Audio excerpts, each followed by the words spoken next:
Eu senti o ar ficar pesado.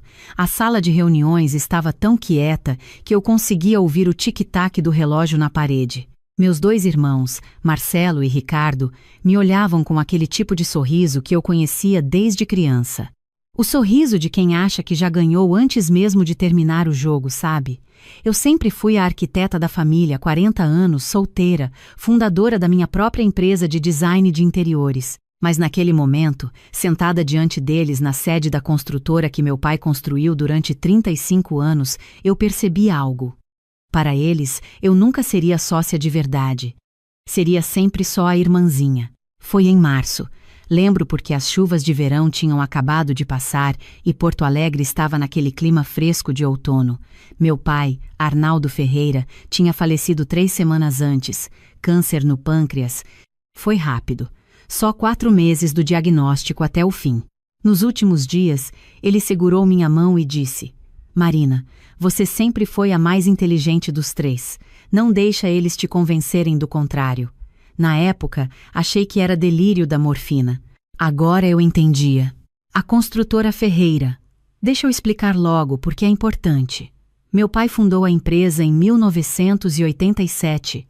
Começou construindo casas populares e terminou fazendo prédios comerciais de alto padrão. Quando ele morreu, a empresa valia aproximadamente 12 milhões. No testamento, ele deixou 30% para minha mãe, Conceição, 30% para Marcelo, 30% para Ricardo e 10% para mim. Mas aqui está o detalhe que ninguém esperava. Ele tinha vendido 10% para investidores minoritários anos atrás para captar recursos. E no testamento, ele me deu direito de preferência para comprar esses 10% de volta antes de qualquer um. Voltando para aquela terça-feira, dia 15 de março, 2 dias depois do enterro. A reunião tinha sido marcada pelo advogado da família, Dr. Augusto, para a leitura oficial do testamento e discussão sobre o futuro da empresa. Eu tinha chegado às 2 da tarde, vindo direto do meu escritório no bairro Moinhos de Vento. Entrei pela recepção e a secretária, Dona Nilza, que estava lá há 20 anos, me deu aquele abraço apertado. Sinto muito pela perda, Marina. Seu pai sempre falava de você com tanto orgulho. Na sala de reuniões já estavam todos. Minha mãe, meus 2 irmãos com suas esposas, Andréia e Camila, e Dr. Augusto. Marcelo, 45 anos, sempre foi o preferido. Engenheiro civil como meu pai, assumiu a diretoria técnica há 10 anos. Ricardo, 43, cuidava da parte financeira. Ambos casados, com filhos. Marcelo tinha 3, Ricardo 2. Eu, solteira, sem filhos, com minha empresa de arquitetura que faturava bem, mas não era construção de verdade segundo eles. Dr. Augusto começou lendo o testamento. Quando chegou na parte dos 10% para mim, Marcelo interrompeu. Só 10%? Mas ela nem trabalha aqui.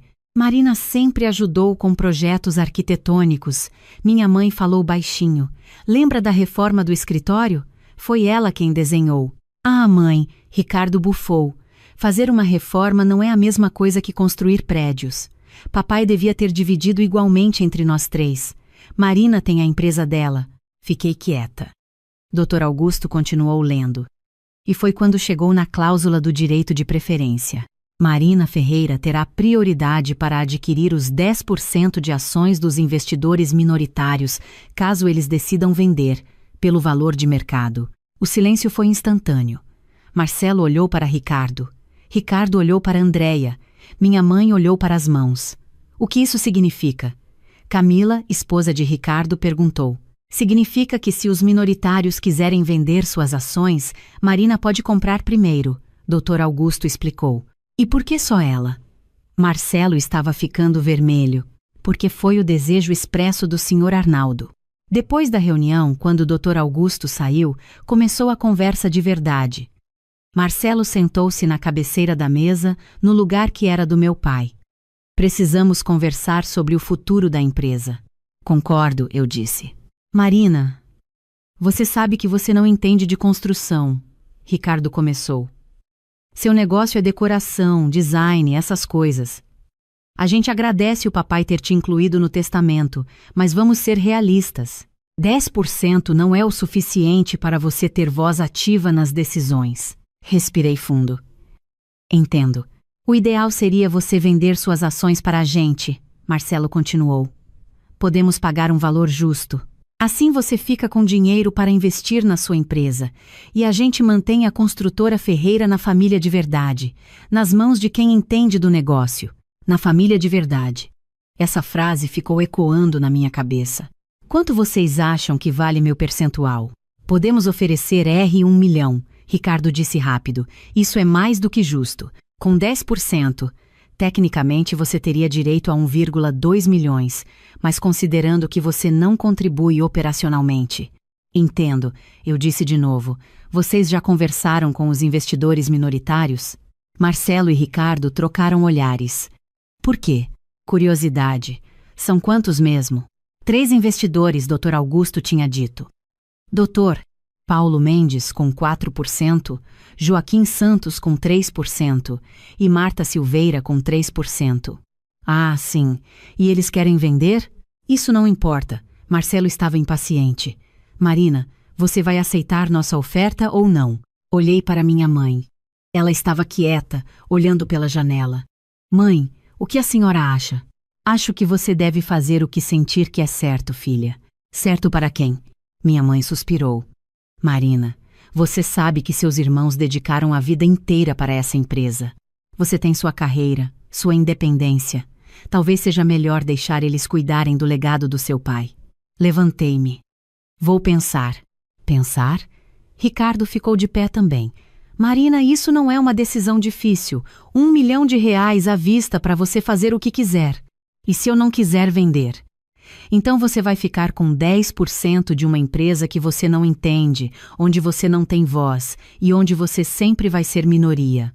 Marcelo falou devagar, enfatizando cada palavra. E vamos ser honestos, Marina. Você não tem filhos para deixar herança. Você tem 40 anos, solteira. O que você vai fazer com ações de construtora? Quando você morrer, isso volta para a família de qualquer jeito, para nossos filhos, que realmente são o futuro dos Ferreira. Aquilo doeu mais do que eu esperava. Não tenho filhos, 40 anos, solteira. Como se isso definisse meu valor, meu direito, minha importância. Entendi perfeitamente, eu disse. Com licença. Saí daquela sala, entrei no meu carro e antes de ligar o motor, fiquei ali sentada por 10 minutos, olhando para o prédio da construtora. Meu pai tinha construído aquilo. Tinha acordado todos os dias às 5 da manhã durante 35 anos para fazer aquela empresa crescer. E de alguma forma, no meio do caminho, meus irmãos decidiram que ele tinha construído só para eles. Liguei para a única pessoa em quem eu confiava completamente. Minha sócia e melhor amiga, Juliana. Ela era advogada empresarial antes de largar tudo para abrir a empresa de arquitetura comigo há 8 anos. Ju, preciso de você. Agora. Nos encontramos em 1 hora em um café perto do meu escritório. Expliquei tudo, cada palavra, cada olhar, cada insinuação. Quando terminei, Juliana estava com aquela expressão que eu conhecia bem, a expressão de guerra. Marina, me deixa ver se entendi. Eles querem que você venda suas ações por menos do que vale, porque você não entende de construção e não tem filhos? Exatamente. E seu pai te deu direito de preferência para comprar os 10% dos minoritários? Sim. Você sabe o que isso significa, né? Que se eu comprar, eu teria 20%. Não. Significa que se você comprar, e se você conseguir convencer sua mãe a votar com você, vocês teriam 50%. Empate técnico com seus irmãos. Meu coração acelerou. Nunca tinha pensado nisso. Minha mãe nunca votaria contra os meninos. Tem certeza? Juliana se inclinou. Marina, sua mãe ficou quieta essa reunião inteira. Ela não concordou com eles. Ela disse para você fazer o que acha certo. Mas ela sempre favoreceu os meninos. Ou talvez ela sempre favoreceu quem estava trabalhando na empresa. Você estava fora. Agora você está dentro. As coisas mudam. Passei aquela noite acordada, fazendo contas, pensando, planejando. Na manhã seguinte, quarta-feira, às 8 horas, liguei para Dr. Paulo Mendes, o primeiro investidor minoritário. Ele era médico, tinha investido na empresa há 7 anos e não se envolvia em nada operacional. Doutor, Paulo, aqui é Marina Ferreira, filha do Arnaldo. Marina, meus pêsames. Seu pai era um homem admirável. Obrigada, doutor. Queria conversar sobre suas ações na construtora. Houve uma pausa. Interessante você ligar. Seus irmãos me ligaram ontem oferecendo comprar minhas ações. Meu sangue gelou. Eles estavam se movendo rápido. E o senhor quer vender? Depende do preço e de quem está comprando. Por quê? Porque eu tenho direito de preferência, segundo o testamento do meu pai. E eu gostaria de exercê-lo. Entendo. Olha, Marina, vou ser honesto. Seus irmãos ofereceram 400 mil pelas minhas ações. É menos do que vale, mas eu estava considerando porque quero liquidez para outras coisas. E se eu oferecer 500 mil? Silêncio. Você tem esse dinheiro? Tenho. Era verdade. Minha empresa ia bem, e eu tinha economias. Não ia ser fácil, mas eu conseguia. Marina, posso perguntar uma coisa? Por que você quer essas ações? Seus irmãos vão dificultar sua vida lá dentro. Deixa eu te perguntar uma coisa, doutor. Nesses 7 anos que o senhor foi acionista, alguma vez meus irmãos te consultaram sobre alguma decisão importante? Nunca. Então as coisas não vão ficar piores, só vão ficar diferentes. O senhor aceita minha oferta? Aceito. Quando podemos assinar? Hoje à tarde? Liguei para Joaquim Santos, dono de 3%. Ele tinha uma oficina mecânica e tinha investido na época do boom imobiliário. Mesma história. Marcelo e Ricardo já tinham ligado. Ofereceram 300 mil. Ofereci 380 mil. Ele aceitou na hora. Marta Silveira foi mais complicada. Ela era professora aposentada, viúva. Tinha investido o dinheiro do seguro de vida do marido. Quando liguei, ela foi direta. Seus irmãos me ofereceram 320 mil. Mas sinceramente, Marina, eu não quero vender para eles. Por quê? Porque seu pai me ligou 2 semanas antes de morrer. Ele estava internado, fraco, mas insistiu em falar comigo. Ele disse: Marta, se um dia você quiser vender suas ações, vende para a Marina. Ela é a única dos meus filhos que herdou meu caráter. Eu achei estranho na época. Agora entendo. Comecei a chorar. Ali, no meio do café, no telefone com uma senhora que mal conhecia, Dona Marta. Quanto você pode pagar, querida? 400 mil? Fechado. Mas não é pelo dinheiro. É porque seu pai pediu. Desliguei o telefone e olhei para Juliana, que estava sentada do outro lado da mesa. Consegui os 3. 1.280.000 reais. Vou precisar usar minhas economias e pegar um empréstimo. Eu tenho 200 mil que posso te emprestar, Juliana disse imediatamente. Marina, não discute, você teria feito o mesmo por mim. Nos próximos 3 dias foi uma loucura. Banco, papelada, advogados, assinaturas, transferências. Eu fiz tudo nas horas vagas, entre projetos de clientes, reuniões, apresentações. Ninguém da construtora desconfiou de nada porque eu nunca estava lá mesmo. No dia 20 de março, uma segunda-feira, exatamente uma semana depois da primeira reunião, marquei outra reunião na construtora. Marcelo reclamou por mensagem.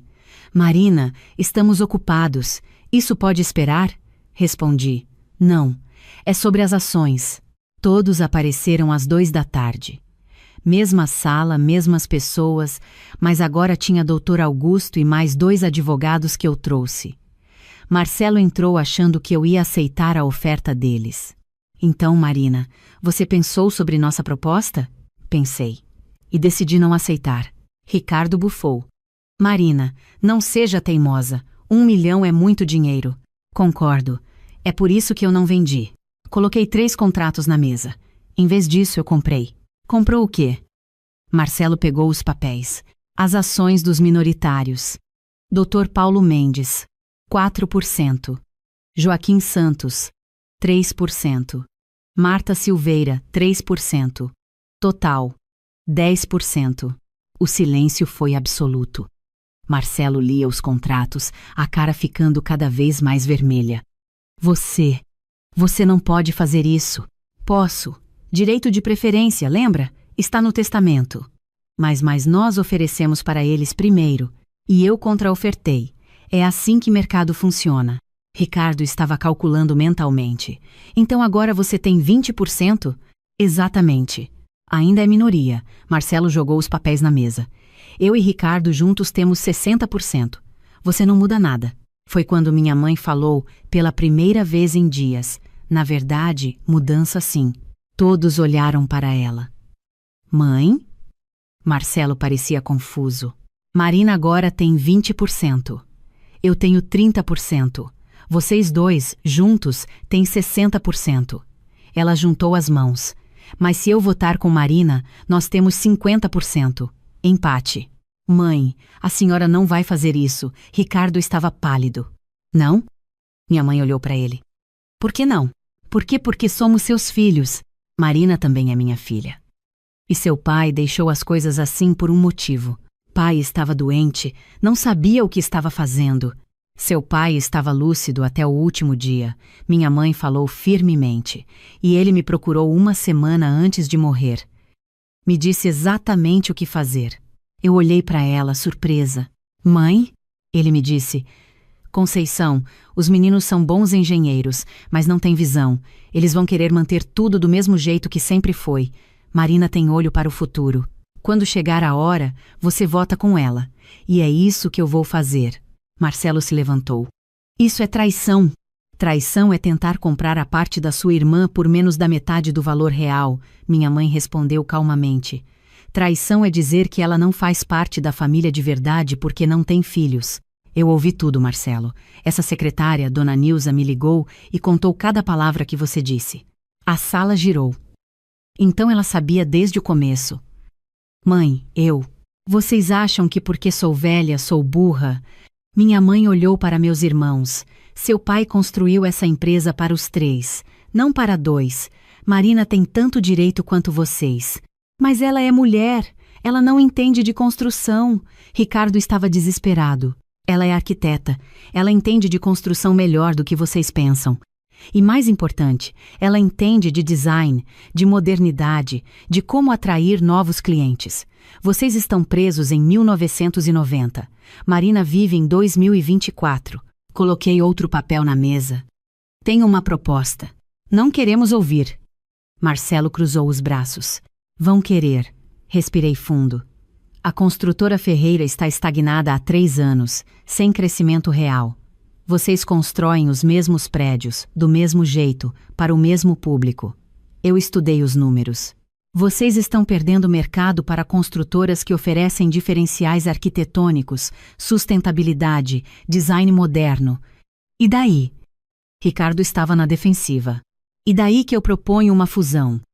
Minha empresa de arquitetura se incorpora à construtora. Viramos uma empresa completa. Construção mais arquitetura mais design de interiores. Um pacote completo para os clientes. Silêncio. Em troca, continuei, eu assumo como diretora de novos projetos. Vocês continuam nas suas áreas. Marcelo na técnica, Ricardo nas finanças. Mas projetos novos, imagem da empresa, marketing, passam por mim. Nunca, Marcelo disse. Então teremos 50 até 50 em todas as votações. A empresa fica travada. Nenhuma decisão passa sem unanimidade. Deixei isso penetrar. Ou vocês trabalham comigo, ou a gente não trabalha. Minha mãe adicionou. E se vocês tentarem me pressionar, podem esquecer. Já conversei com o Dr. Augusto. Minhas ações, quando eu morrer, vão 50% para Marina, 25% para cada um de vocês. Marina sempre terá a maioria com a parte dela. Marcelo parecia prestes a ter um ataque cardíaco. A senhora está reescrevendo o testamento? Já reescrevi. Semana passada. Ricardo olhou para mim com ódio puro. Você planejou tudo isso? Não. Eu disse honestamente. Eu reagi ao que vocês fizeram. Se vocês tivessem me tratado como família, como igual, nada disso teria acontecido. Mas vocês escolheram me ver como menos importante porque sou mulher e não tenho filhos. Então eu escolhi me ver como empresária com direitos legais. Os próximos 20 minutos foram gritos, acusações, ameaças. Andréia e Camila choraram. Minha mãe ficou firme. Eu fiquei calma. Quando terminou, Marcelo e Ricardo saíram batendo a porta. Ficamos eu, minha mãe e os advogados. Filha, minha mãe segurou minha mão. Seu pai ia ficar orgulhoso. Por que a senhora nunca me contou que ele tinha falado com a senhora? Porque precisava ver se você lutaria sozinha primeiro. Seu pai me disse: se Marina desistir fácil, então os meninos estão certos. Ela não está pronta, mas se ela lutar, aí você sabe que ela merece. Você lutou, Marina. Você merece. Chorei ali, na mesa de reuniões, abraçada com minha mãe. Depois de 40 anos, finalmente sendo vista de verdade. Levou 2 meses para as coisas se acertarem. Marcelo e Ricardo tentaram de tudo. Ameaças legais, pressão familiar, até tentaram convencer outros parentes a me boicotarem. Não funcionou. Minha mãe era firme, os advogados eram bons e os documentos eram inatacáveis. Em maio, a fusão foi oficializada. Construtora Ferreira mais Marina Ferreira, arquitetura igual a Grupo Ferreira. Nova marca, novo site, nova estratégia. Eu trouxe minha equipe. 12 pessoas talentosas em design e sustentabilidade. A construtora tinha 45 funcionários. Viramos uma empresa de 57 pessoas. O primeiro projeto novo foi um edifício residencial com diferenciais sustentáveis no bairro Três Figueiras. Design moderno, varandas com jardim, sistema de captação de água da chuva, painéis solares. Vendemos todas as 24 unidades em pré-lançamento. Marcelo não falou comigo por 3 meses. Ricardo mandava e-mails formais, só o necessário, mas os números não mentiam. No primeiro semestre, sob nova gestão, crescemos 35%. Foi em agosto que Marcelo finalmente me procurou. Eu estava no escritório, revisando projetos quando ele apareceu, sem avisar, sem marcar. Posso entrar? Claro. Ele sentou, ficou em silêncio por 1 minuto. O projeto das Três Figueiras está indo bem. Está. Os clientes estão gostando do diferencial. Estão. Outro silêncio. Marina, eu fui um idiota. Parei o que estava fazendo. Olhei para ele. Foi. Não tenho desculpa. Eu achei que por você ser mulher, por não ter trabalhado na construtora antes, você não merecia estar ali. E agora? Agora eu vejo que papai sabia exatamente o que estava fazendo. Ele passou a mão no rosto. A empresa estava morrendo, Marina. A gente não admitia, mas estava. Sem inovação, sem crescimento, só repetindo o que sempre funcionou. Você trouxe vida nova. Obrigada. Não é agradecimento, é constatação. Ele olhou para mim. Você está disposta a trabalhar junto de verdade? Sem guerra, sem disputa? Sempre estive, Marcelo. Fui vocês que transformaram isso em guerra. Eu sei. Ele estendeu a mão. Recomeça? Olhei para aquela mão. Pensei em todas as vezes que ele me diminuiu, todas as frases sobre eu não entender de construção, sobre não ser família de verdade. Pensei em quanto doeu, mas também pensei no meu pai, que construiu aquela empresa com amor e que queria que seus 3 filhos trabalhassem juntos. Apertei a mão dele. Recomeça. Hoje, 2 anos depois, o Grupo Ferreira tem 89 funcionários e 3 prédios em construção. Ganhamos um prêmio de sustentabilidade e fomos destaque em uma revista de arquitetura. Marcelo lidera a parte técnica, Ricardo a administrativa e eu a criativa. Minha mãe se aposentou das decisões operacionais, mas ainda é acionista majoritária junto comigo. Ricardo ainda não fala muito comigo fora do trabalho. A família ficou dividida. Alguns primos me apoiaram, outros acharam que eu devia ter vendido as ações e ficado quieta. Andréia e Camila são educadas, mas distantes. Mas sabe o que mudou? Eu não preciso mais da aprovação deles. Não preciso provar que mereço estar aqui porque tenho filhos ou porque sou casada ou porque sou homem. Mereço estar aqui porque sou competente, porque trabalho duro, porque tenho visão. As pessoas me perguntam se me arrependo de ter comprado as ações, de ter forçado aquela situação. Não, nem por 1 segundo. Poderia ter aceitado 1 milhão e seguido minha vida. Teria sido mais fácil, menos conflito, menos dor. Mas teria sido desistir de algo que meu pai construiu e quis que fosse meu também. Às vezes acordo e penso no que meu pai disse para minha mãe. Marina tem caráter. Não tem nada a ver com ter filhos ou não ter, com ser casada ou solteira, com ser homem ou mulher. Tem a ver com saber quem você é e não deixar ninguém te diminuir. Mês passado, encontrei uma caixa de documentos antigos do meu pai no escritório. Dentro tinha um envelope com meu nome. Abri tremendo. Era uma carta, escrita 2 meses antes dele morrer. Dizia: Marina, se você está lendo isso, significa que brigou pelos seus direitos. Fico feliz. A construtora precisa de alguém como você, alguém que não tem medo de mudar. Seus irmãos são bons no que fazem, mas são acomodados. Você tem fogo. Não deixe esse fogo apagar só para fazer os outros se sentirem confortáveis. Eu te amo e sempre te vi exatamente como você merece ser vista, como minha filha, minha sócia e a pessoa mais corajosa que conheço. Emoldurei essa carta. Está na parede do meu escritório. Quando tenho dias difíceis, quando Ricardo me manda um e-mail frio, quando Marcelo questiona uma decisão, eu olho para aquelas palavras e lembro: eu não estou aqui por favor, estou aqui por direito, por competência, por legado. E se meu pai pudesse ver agora, ele veria não 3 irmãos brigando, mas 3 sócios construindo algo maior do que qualquer um de nós sozinho conseguiria. Veria uma empresa que não está presa no passado, mas olhando para o futuro. Veria uma filha que não desapareceu quando mandaram, mas ficou e transformou tudo. Porque às vezes, o melhor presente que você pode dar para si mesma não é desaparecer dos lugares onde te diminuem, é ficar, lutar e provar que você sempre mereceu estar ali.